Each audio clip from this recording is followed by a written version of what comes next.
Admitir. Bueno, hoy día nuestra clase es acerca de las patologías neoplásicas del tórax en general, partiendo por el nódulo pulmonar solitario y después vamos a ver algunas patologías neoplásicas del tórax, dos específicamente que son las más frecuentes. Bueno, vamos a partir con el nódulo pulmonar solitario y esta es la definición, que es una lesión única encontrada en una radiografía o tomografía computada que mide hasta 3 centímetros de forma ovalada o redondeada, rodeada de parénquima pulmonar sano. ¿Ya? Esa es la definición universal. Estadísticamente, uno de cada 1000 radiografías de tórax puede tener nódulos. Hasta el 60% en general en la literatura, a veces hay hasta algunos papers que dicen que hasta el 70%, pero en general los nódulos pulmonares son benignos. Así es que tienen que quedarse con esa idea, pero que en algún minuto también necesitamos estudiarlos porque podrían ser malignos. El 55% son granulomas infecciosos, especialmente aquí en Sudamérica. Ahora que los gringos tienen muchos haitianos o tienen, bueno, en Europa en general siempre ha habido nódulos pulmonares por la migración de África hacia Europa, pero en general los nódulos son granulomas infecciosos. La incidencia aumenta al 51% en individuos fumadores y aumenta también con la edad, ¿ya? Entonces, la gente de más de 50 años tiene más frecuencia de tener nódulos pulmonares. ¿Me escuchan? Sí, profe, sí se escucha. Ah, ya. Súper. Cualquier cosa me avisan porque yo no soy muy tecnológica. La etiología, como les explicaba, en general son benignas. Ahí abajo en el cuadrito tenemos los amartomas, condromas, fibromas, tumores neurales y el hemangioma. Y las malignas, las principales son los carcinomas primarios de pulmón, los linfomas pulmonares, el tumor carcinoide y la metástasis solitaria de cualquier otra entidad oncológica. Puede ser cáncer de próstata, cáncer de testículo, en las mujeres cáncer de ovario, aunque en general los cánceres de ovario dan más metástasis a la pleura que al mismo pulmón. Y aquí tenemos los inflamatorios, los benignos, los granulomas como tuberculosis, hongos, infecciosos como la nocardia, que es una bacteria de crecimiento lento igual que la tuberculosis, neumonías redondas, que principalmente se producen en niños, abscesos o émbolos sépticos, especialmente en endocarditis bacteriana, también se puede dar.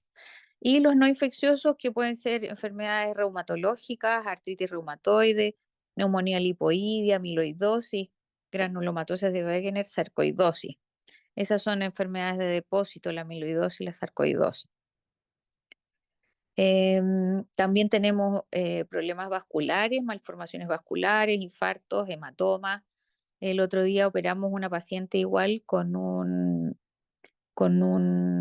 aneurisma de la arteria pulmonar del lóbulo inferior izquierdo. Y también se veía, pero se veía como masa, no era un nódulo, pero se veía como una masa que resaltaba con el contraste.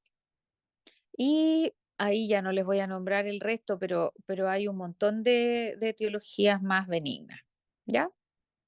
En general, los nódulos son más sospechosos cuando tienen más de 1,5 centímetros y ahí la sobrevida va bajando. A los 5 años tiene un 79% de sobrevida y si el nódulo es menor de 1,5 centímetros, la sobrevida a los 5 años es de un 86%. Igual les voy a mostrar un cuadrito que es de la etapificación mundial de cáncer de pulmón, que es súper bonito de ver que mientras más crece un nódulo, o sea, menos sobrevida tiene el paciente. Entonces no es una cosa que uno tenga que seguirla. O sea, hay que seguirlos, pero no mucho tiempo. Entonces por eso se los voy a mostrar. Las cosas que sugieren benignidad son que la lesión sea una lesión sólida, eh, sólida completa, así como un sanenús, No como un Kinder Sorpresa que es como que tiene cascarita y no tiene nada de chocolate adentro, ¿ya? Las lesiones sólidas, completas, dan más nos indican que es un nódulo benigno que maligno. Cuando las lesiones son centrales o laminadas o de popcorn, eso nos indica que puede ser benigno. Aquí tenemos, les voy a mostrar dos escáneres. Este es un escáner que podemos ver, lo negro es aire, ustedes saben, lo negro es aire y lo blanco es hueso. Entonces, esto que está aquí, que les estoy mostrando, ¿ven la flechita? Sí, Sí se profe. ve. Ya. Entonces, lo blanco es las costillas, entonces eso es hueso, ¿ya? Y aquí nosotros podemos ver la bifurcación de la tráquea y aquí vemos un nódulo que es bien sólido, bien redondito. Entonces, este nódulo es más sospechoso de que sea benigno a que sea maligno. Aquí tenemos, aquí tenemos otro nódulo, aquí también, ay, se me corre, aquí. Y este es más característico de popcorn, porque tiene así como cositas salidas, ¿ven? Como realmente una palomita de maíz. Entonces, y este después que nosotros hicimos la biopsia, era una martoma. Todos estos pacientes son de Arica, ¿ah? Para que ustedes sepan. En el fondo es para que porque estas imágenes que ustedes van a ver son pacientes nuestros, no son de revista, no son de libro, son pacientes nuestros. Entonces, esto es para que ustedes sepan que aquí en Arica andan dando vuelta estos pacientes, ¿ya? Las características, como les decía, cuando son bordes regulares y lisos, son más bien benignas, las malignas son bordes irregulares, lobulados y espiculados. La densidad en realidad no ha demostrado mucha fidelidad para predecir si es maligno o benigno, pero en general los pacientes con lesiones en vidrio esmerilado mayor de 1 centímetro es más sugerente de una lesión maligna. Y la velocidad de crecimiento igual es importante porque si un nódulo, nosotros tenemos un escáner de hace 5 años atrás y le tomamos un escáner ahora y el nódulo no ha crecido nada, lo más probable es que ese nódulo es benigno y ya no ni siquiera tenemos que biopsiarlo. Y los nódulos que crecen muy aceleradamente igual son más sospechosos de benignidad porque los de cáncer crecen en forma intermedia, crecen de 20 a 400 días. Y, por ejemplo, si hay un nódulo que crece muy acelerado, generalmente puede ser una neumonía porque hay un bicho que está duplicándose exponencialmente. Y eso es lo que está dando la imagen de nódulo. El diagnóstico lo vamos a hacer de varias formas, pero principalmente tenemos como herramienta la radiografía, el escáner, y el diagnóstico ha ido aumentando gracias a los exámenes ocupacionales. En general, ahora la gente en todos los trabajos le piden exámenes, una radiografía de tórax o ahora incluso hasta escáner. Y ahí ha aumentado el diagnóstico de los nódulos pulmonares. Actualmente, igual a nivel mundial, hay programas de screening de cáncer de pulmón en el que se determinan los factores de riesgo, que son tabaco, exposición a arsénico y otros factores de riesgo sociales o laborales. Y estos programas de screening igual nos ayudan a hacer diagnóstico más precoz de los nódulos. Y en general igual los podemos encontrar en el estudio de otras patologías. Como les decía, si hay un paciente con un cáncer de páncreas, igual hay que estudiarlo con escáner de tórax para que puedan hacer la etapificación. ¿Ya?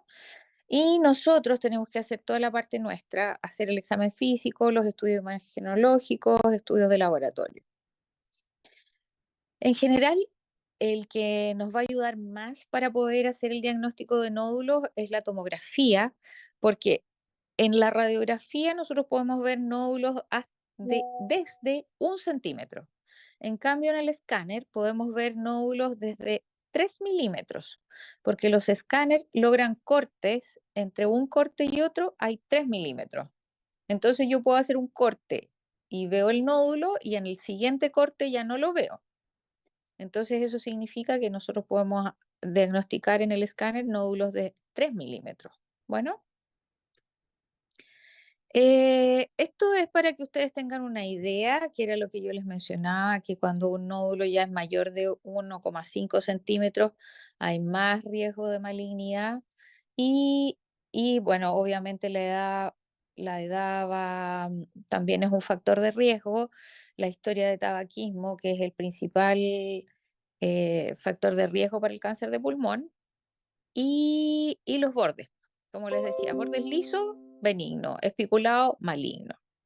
Entonces, este es un cuadrito para que ustedes se vayan como familiarizando con los nódulos y en el fondo para que cuando encuentren un paciente que tenga nódulos lo puedan derivar. Eh, Chicos, quiero que me digan por qué esta clase no está hecha por medicina interna y por qué la hacemos en cirugía.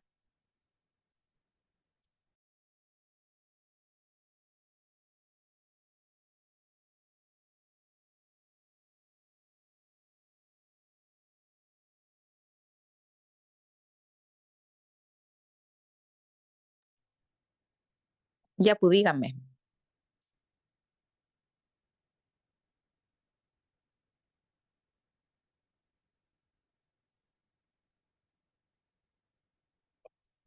Aquí alguien escribió en el chat. Buenas tardes. Aquí tengo a Alexandra Julio. Alexandra, ¿por qué se te ocurre que la clase la hacemos en cirugía y no en medicina interna?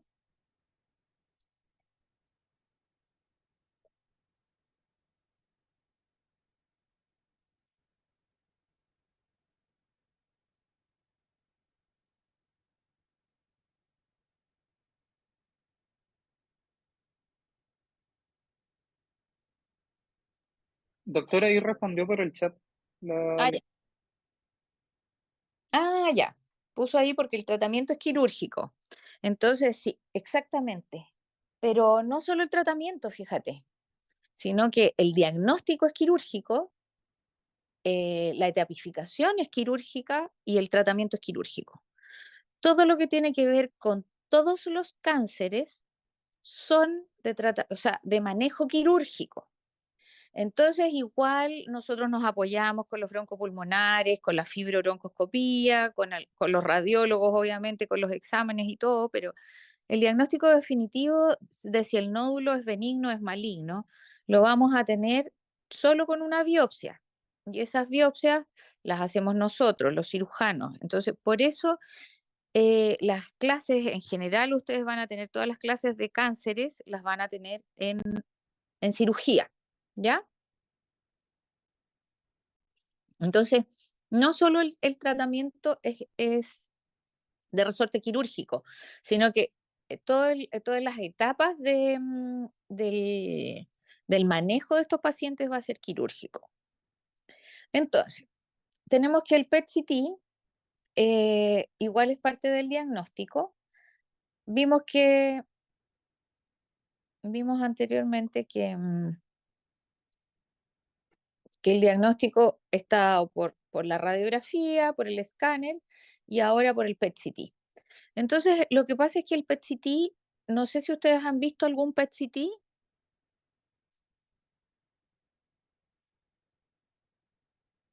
porque escáner ven, pero PET-CT han visto Como tal, no, pero por foto nos por han foto. mostrado. Ya, perfecto. Entonces, los PET-CT fusionan dos técnicas. Una, que es un escáner para poder ver la anatomía del paciente, y la otra es una técnica de medicina nuclear en que nosotros vamos a ver consumo, bueno, el más usado es el FDG, que es con glucosa marcada. Entonces, el con glucosa marcada nos va a mostrar actividad metabólica. Entonces nos va a mostrar cada parte del cuerpo que consume glucosa, ¿ya? Entonces el PET-CT nos va a diferenciar los nódulos de más riesgo, nos va a poder permitir identificar adenopatías y nos va a ayudar en la tapificación. Entonces nosotros aquí tenemos el escáner, este es un paciente igual nuestro, y aquí vemos un nódulo mixto. Si ustedes se fijan bien, este es un nódulo que alrededor tiene vidrio esmerilado y en el centro tiene un componente sólido. Entonces, eso ya no es normal, ¿ya? Entonces, ¿qué habíamos dicho? Que los vidrios merilados eran más susceptibles de ser malignos, ¿cierto? Entonces, aquí tenemos el escáner, y sobre el escáner tenemos la imagen, es este mismo paciente, en el que el nódulo brilla. Entonces, los PET-CT brillan desde los amarillos hasta los rojos intensos. Y en este caso, brilla bastante naranjo aquí el nódulo. ¿Ven? Este es el nódulo de aquí y aquí vemos el PET-CT. ¿Ya? Entonces, el PET-CT nos va a poder ayudar a diferenciar los nódulos que tienen alta actividad metabólica. Eso no significa que haya un nódulo con baja actividad metabólica y que también pueda ser maligno, de crecimiento lento, por ejemplo, los cánceres neuroendocrinos. Entonces, en este caso, el paciente nosotros le hicimos una segmentectomía y era un adenocarcinoma, ¿ya? Entonces, en relación a los nódulos, en general podemos tener lesiones de origen primario pulmonar o de origen metastásico. Entonces, aquí yo quiero ser bien majadera porque en el fondo, cuando ustedes encuentren una lesión en el tórax, nunca van a saber de qué se está tratando a menos que lo estudien completo al paciente. Entonces, tenemos que tener en el estudio completo, vamos a tener ecotesticular o ginecológica, escáner de cerebro, abdomen y pelvis, endoscopía, colonoscopía, ecografía tiroidea, si es mujer, mamografía como mamaria, y finalmente lo más importante que es la biopsia, porque ahí vamos a poder diferenciar, incluso si un paciente ya tiene un antecedente de un cáncer y pensamos que es una metástasis, la única forma de confirmar si esto es metástasis o un primario pulmón es haciendo una biopsia. Y las formas de hacer biopsias hay muchas, que una es la fibrobroncoscopía, la punción con aguja fina, toracotomía, videotoracoscopía. Nosotros ahora estamos haciendo biopsias bajo escáner. Entonces, en el fondo, llevamos al paciente al escáner, le tomamos la imagen, con una aguja guiamos la punción y sacamos la biopsia. Em, Esto igual es como una sugerencia de seguimiento, ¿ya? Entonces, si ustedes encuentran un nódulo, si lo encuentran de 3 milímetros, la idea es seguirlo y si tiene factores de riesgo, hay que seguirlo antes, pero si no tiene ningún factor de riesgo, podemos seguirlo después. Entonces, podemos decidir si lo seguimos a los 3 meses, a los 6 meses o al año, ¿ya? Pero en general, todos los nódulos más de 1 centímetro es mejor que ya los operemos. Esto es la etapificación, la forma como etapificamos los cánceres de pulmón, y esta es la 9ª edición.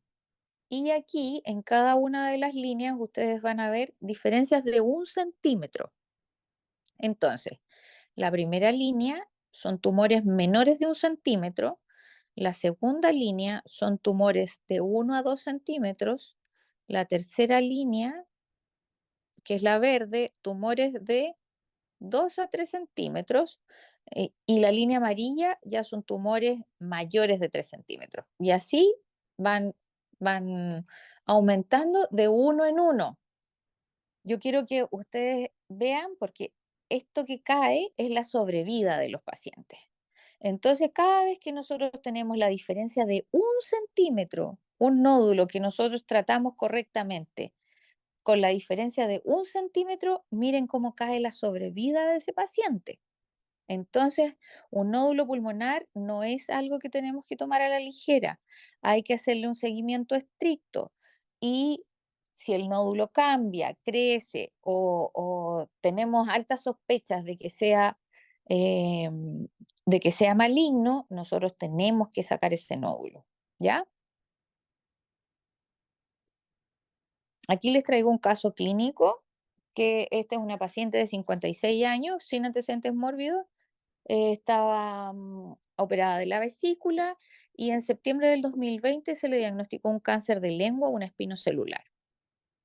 Y en su escáner le encontraron este nódulo de 16,5 milímetros. Ahí se los muestro mejor para que ustedes lo vean. Es un nódulo redondito, bien sólido, que incluso tiene aquí como popcorn que nos diría que puede ser altamente sospechoso de benigno. Pero como la paciente tiene un antecedente de un cáncer de lengua, la verdad es que no podemos confiar completamente de que es un nódulo benigno.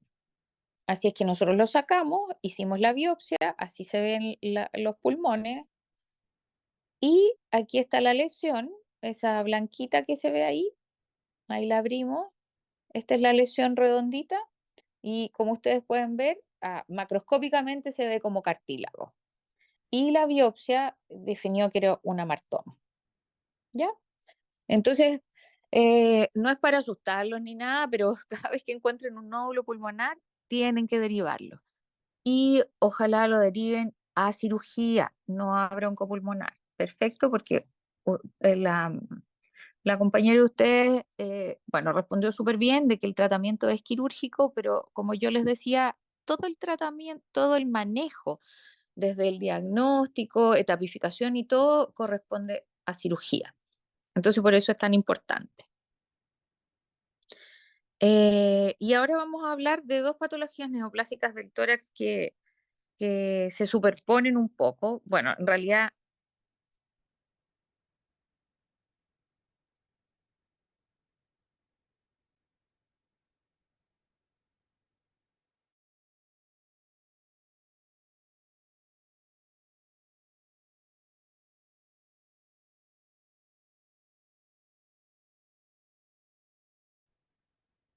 ya, sorry que me están llamando. Em, ya, en el tórax vamos a tener tantos tumores como tendremos estructuras en el tórax. Nosotros en el tórax tenemos huesos, los pulmones, pleura, corazón, vasos linfáticos, cartílago, hay de todo. Entonces, hay tumores, puede haber tumores de todas esas estructuras, ¿ya? Entonces vamos a tener además tumores primarios e implantes secundarios porque por diseminación hematógena hay muchos tipos de cánceres que pueden ir a dar a la cavidad torácica.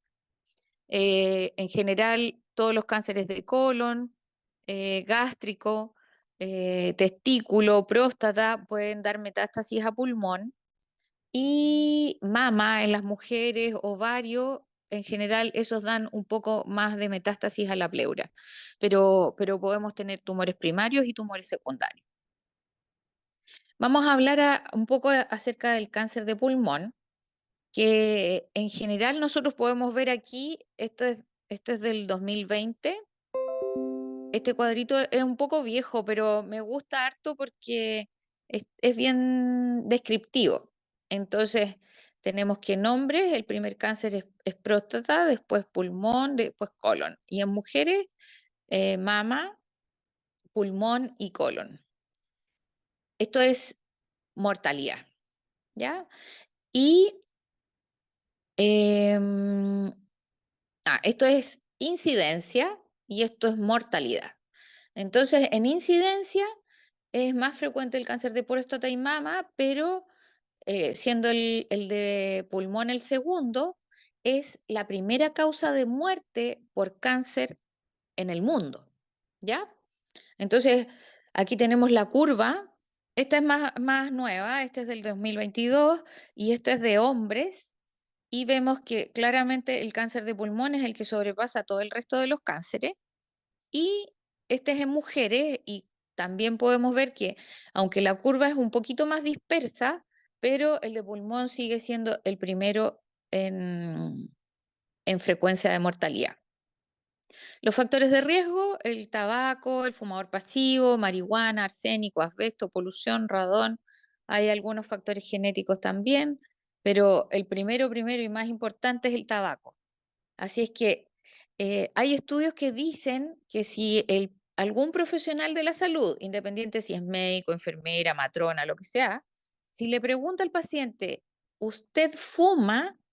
Hay pacientes que ya con sola esa pregunta dejan de fumar. Y si ustedes le incitan al paciente a que dejen de fumar, igual hay un porcentaje importante que sin apoyo de medicamentos, sin ninguna otra cosa, igual dejan de fumar. Ay, chuta, se me salió.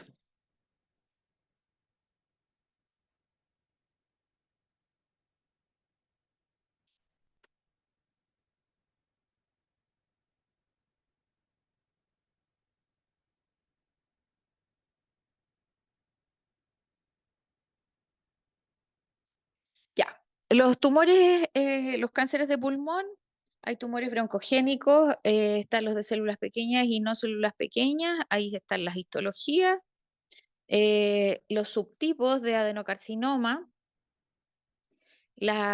pero nosotros en general tenemos que hacer la hipótesis diagnóstica con la historia clínica. El paciente en general va a ser fumador, va a tener peri 50 años, porque para que tenga un IPA de 30, tiene que haber empezado a los 20 años a fumar. Podemos tener o no algún indicio en radiografía, pero lo más importante va a ser el escáner y el PET-CT. Esta es la clasificación. Alcancé a actualizar estas dos primeras nomás a la novena, porque salió este año. La novena edición del TNM salió este año.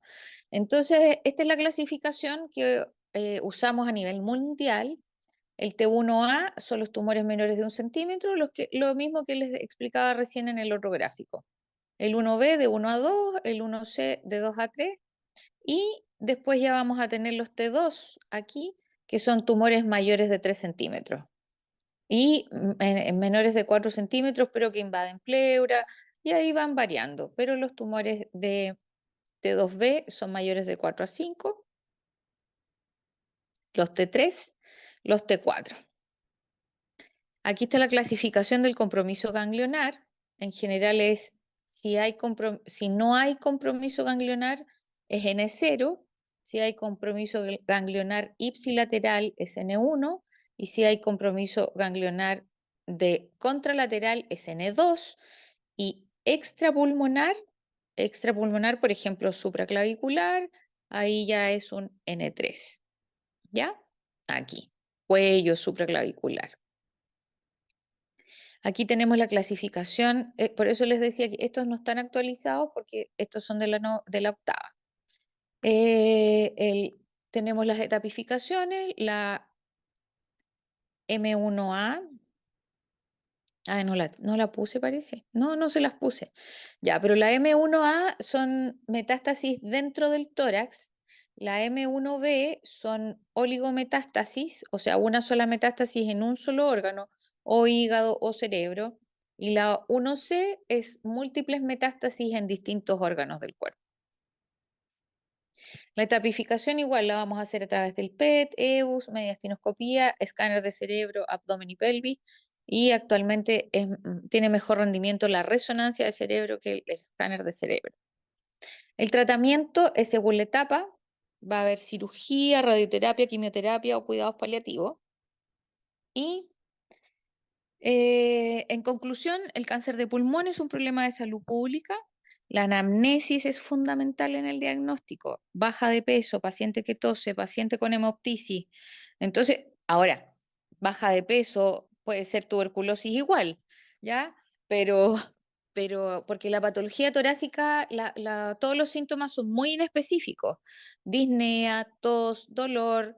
Entonces, la verdad es que puede ser cualquiera de las anteriores: tuberculosis, sarcoidosis, amiloidosis, cáncer de pulmón. En general, no hay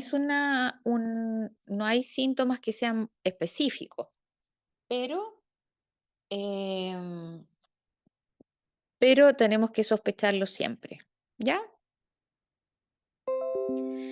Y bueno, les voy a hablar algo también de las patologías pleurales, que puede haber igual, como les decía, primarios de pleura y metastásicos. Aquí está el disco embrionario trilaminar, que esto deberíamos acordarnos todos. Y del endodermo es de donde se origina la pleura, ¿ya? Entonces aquí tenemos células mesoteliales, el estoma y el espacio pleural. La neoplasia pleural, por su origen mesodérmico, puede tener un origen epiteloide y otro sarcomatoso. Entonces, y se conoce desde el siglo pasado, desde el siglo XX, que hay una asociación a la exposición a asbesto. Asbesto tenían todas las planchas de pizarreño, las calaminas con asbesto. Igual había una calamina que las pintaban como una cuestión negra, como alquitrán, que eso también tenía asbesto, era como para que el agua resbalara y no se metiera a las casas. Entonces, todas esas cosas en general son pacientes de mayor edad. El 90% de la patología neoplásica es de origen pleural y el otro 10% es metastásico. En Europa la incidencia es de 20 casos por millón al año y en promedio la enfermedad se manifiesta a los 40 años. La máxima incidencia es debido a exposición en asbesto en Europa, que se esperaba para el 2020. Pero como vino la pandemia en el 2020, no hubo un seguimiento así como más acucioso de los pacientes que debutaron con mesotelioma. Igualmente tenemos las mismas herramientas, anamnesis, examen físico, estudios de imágenes de laboratorio. Y como les decía, los pacientes en general tienen manifestaciones muy inespecíficas, disnea, dolor torácico, pero en este caso en general no tienen baja de peso.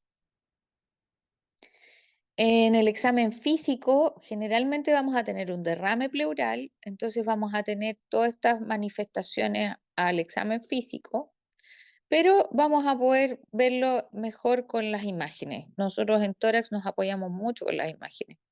Radiografía, tomografía, PET y resonancia.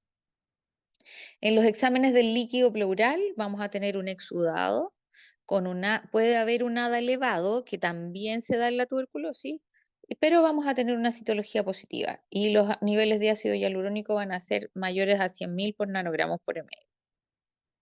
Y como les decía, los diagnósticos diferenciales es si es tumor primario de la pleura o tumores metastásicos. El diagnóstico de todos los cánceres lo vamos a tener con la biopsia y aquí tenemos la etapificación del mesotelioma, que si invade solo la pleura visceral, ipsilateral, parietal o visceral, es un T1, si envuelve la pleura ipsilateral con invasión del pulmón, ya es un T2. Aquí, cuando hay invasión de la pleura mediastinal, de la grasa mediastinal o invasión del pericardio, es T3. Y cuando ya hay compromiso de la pleura contralateral y de otros órganos, costilla y todo, ya ahí tenemos un T4. Los N son súper parecidos a los de pulmón, si hay compromiso del mismo lado es N1, N2 contralateral y N3 si es que hay en otro lado. Y la M es sin metástasis a distancia y M1 con metástasis a distancia.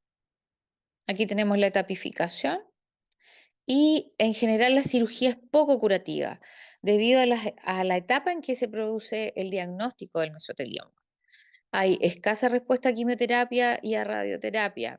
Así es que actualmente hay algunos pacientes que han mejorado el rendimiento a algunas quimioterapias nuevas. Así es que en general se puede hacer un, algunos ciclos de quimioterapia preoperatoria. En el fondo hacemos tratamiento neoadyuvante y después se puede hacer la cirugía, que es una resección de la pleura, que es una pleurectomía, o una neumopleurectomía cuando hay compromiso ya del pulmón y ahí se saca el pulmón completo con la pleura. Aquí están. Tratamiento, neumonectomía extrapleural, la pleurectomía o decorticación, la pleurodesis cuando estamos en etapas muy avanzadas, la radioterapia cuando hay metástasis a distancia en hueso, también podemos hacer, o en la secuela, y la quimioterapia en general que se usa es pemetrexed con platina. Aquí tenemos un paciente nuestro que igual es de harto tiempo, fíjense, pero es un paciente que vivió como 2 años después del diagnóstico del mesotelioma con quimioterapia. Y un paciente de 62 años sin antecedentes mórbidos, adinamia de 2 meses de evolución, pasó por todos los psiquiatras porque pensaban que tenía depresión. Y luego de la dinamia se sumó.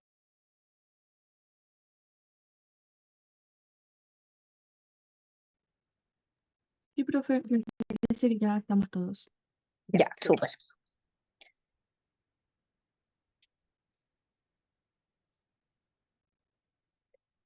Ya.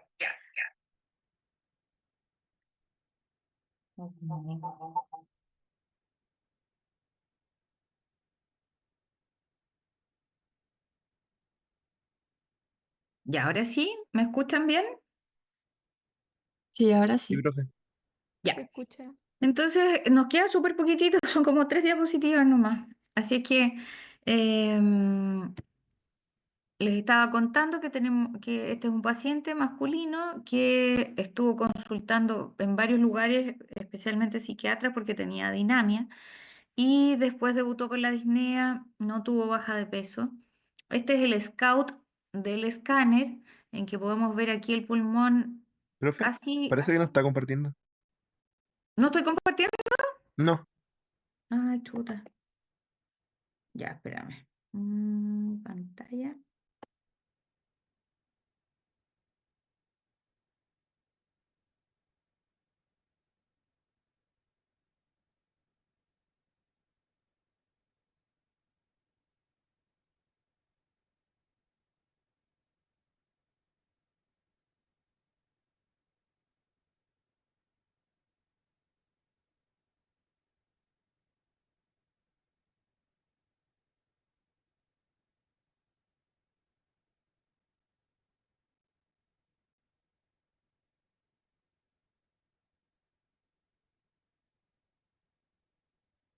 ¿Ahora sí?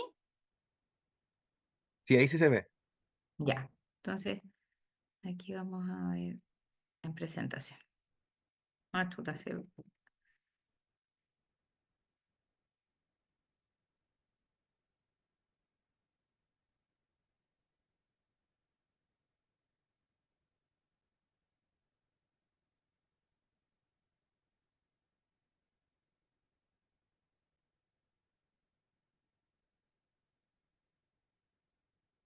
Ya, ahí está.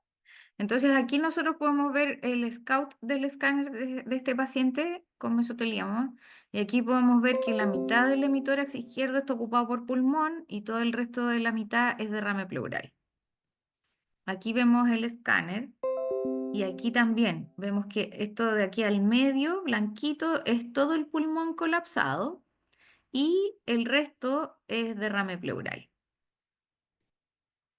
Y el paciente se hospitalizó, se instaló una pleurostomía, se depletó en forma gradual y se le pidieron exámenes del líquido pleural. Tenía un pH de 7, un citológico negativo para células neoplásicas, una DA 17, una tensión de Gram negativo, una LDH de 421 y un predominio de mononucleares. Con la pleurostomía, el pulmón reexpandió adecuadamente y se decidió en el equipo hacer una videotoracoscopía. Y esto es lo que nosotros vimos al entrar. Entonces aquí tenemos líquido pleural, aquí en esta parte tenemos el pulmón. Esto no sé si lo puedo colocar. Y esto micro, porque en general todas las cosas en el ser humano son como lisitas, pero aquí podemos ver nosotros que hay gran cantidad de micronódulos llenos en la pleura, ¿ya? Así es que nosotros le hicimos la biopsia y nos arrojó que era un mesotelioma pleural de tipo epitelial. Aquí nosotros tenemos una enorme lista de todos los cánceres que podemos encontrar. Así es que en general no los podemos conversar todos en este rato tan cortito, pero en general podemos encontrar de todo. Tumores del timo, tumores vasculares, neuroendocrinos, eh, cáncer de esófago también. Entonces, todas las estructuras que hay en el tórax vamos a encontrar de los tumores, ¿ya? Y el tratamiento va a depender de cada tumor. Si nosotros podemos lograr R0, vamos a hacer la resección quirúrgica. Podemos tener con quimioterapia adyuvancia o neoadyuvancia. Y bueno, si a pesar de todos los esfuerzos no podemos ofrecerle tratamiento curativo, vamos a ofrecerle tratamiento paliativo. Siempre, siempre tenemos que apoyar a los pacientes con cáncer, independiente de la etapificación en que se encuentren. Siempre hay un tratamiento y siempre hay un alivio que nosotros les podemos dar. Así es que ojalá que fuera que pudiéramos curarlos completamente y efectivamente eso es por la cirugía. La cirugía es el único tratamiento que puede hacer curación completa. Ahora cada vez más, como la radioterapia ha ido mejorando y existe ahora la SBRT, que nosotros podemos dar radiación muy limitada a la presencia del tumor, eh, cada vez se acerca más al tratamiento quirúrgico, fíjense, pero todavía el tratamiento quirúrgico sigue siendo el gold estándar para el tratamiento del cáncer. Y aquí estamos operando ahí con el equipo. ¿Ya? Eso. ¿Tienen alguna duda, alguna pregunta?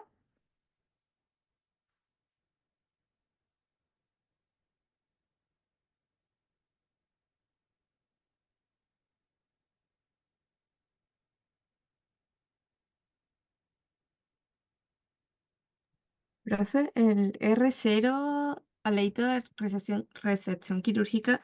significa recepción completa. Completa, sí. Hay, hay tres tipos de R. R0 es cuando tú logras sacar el tumor por completo, con márgenes negativos. El R1 es cuando tú creíste que sacaste el tumor completo, pero el patólogo en la biopsia te dice, no, microscópicamente todavía hay tumor en el borde.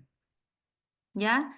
Y el R2 es cuando macroscópicamente tú intentas sacar todo el tumor y, por ejemplo, si hay invasión de la aorta, de la cava, de un vaso grande en el fondo que tú ya no lo puedes sacar y tú dices, ah, entonces lo voy a dejar R2, porque en el fondo el paciente tú trataste de resecar todo el cáncer posible, pero quedó y hay estructuras vitales que no puedes resecar. Entonces ahí es un paciente R2. El R0 es resección completa. Ah, ya, profe, muchas gracias. Doctora, Ujú. una consulta en cuanto al mesotelioma, ¿no es cierto? Considerando que tiene muchas veces un origen con la exposición a asbesto, ¿existe Ujú. algún documento médico legal que tengamos que elaborar para que el paciente reciba algún tipo de compensación estatal o algo similar? Como indemnización aquí en Chile no, fíjate, pero en Europa sí. Así es que si tú te vas a Europa a hacer medicina a Europa, allá sí habría que hacerlo. Hay que las fábricas de pizarreño, y de hecho hay las mismas empresas que tenían fábricas con asbesto, tienen fundaciones para los trabajadores que han contenido, o sea, que han debutado con mesotelioma. Sí, pero aquí en Chile no. Perfecto. Y otra pregunta, en cuanto a la pleurodesis, eso es solo paliativo, ¿cierto? Sí, la pleurodesis en general es solo tratamiento paliativo. A veces tú lo puedes hacer en forma transitoria. Entonces, por ejemplo, tienes un paciente con diagnóstico de mesotelioma, drenas el líquido pleural, le haces la pleurodesis, después haces quimio neoadyuvante y después puedes hacer la neumonectomía con pleurectomía completa y como ya está pegado al pulmón a la pleura, es un poco más fácil, pero es una cirugía sumamente difícil, Perfecto, porque la doctora, muchas pleura es gracias. monocapa. La pleura es una monocapa y aunque esté engrosada por el cáncer y todo, sigue siendo monocapa, entonces es sumamente difícil de realizar.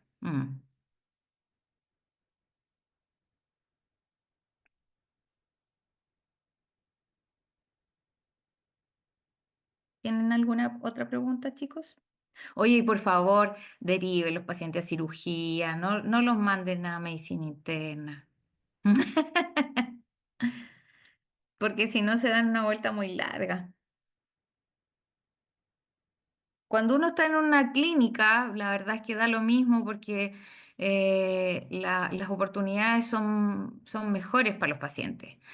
Pero cuando uno trabaja en el sistema público como yo, la verdad es que te da un poco de pena porque se demoran como 2 meses en llegar al broncopulmonar y después como 2 meses más en llegar al cirujano y pierden tiempo. Así es que de verdad que si los derivan a cirugía, nos ahorramos unos buenos meses.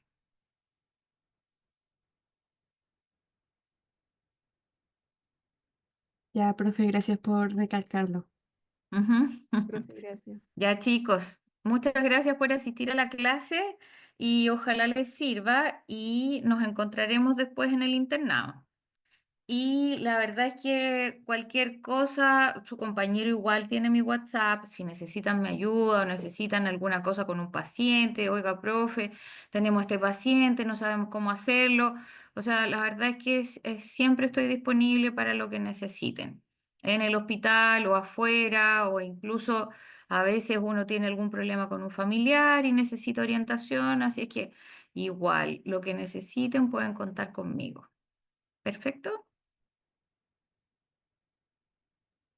Ya, profe, muchas gracias.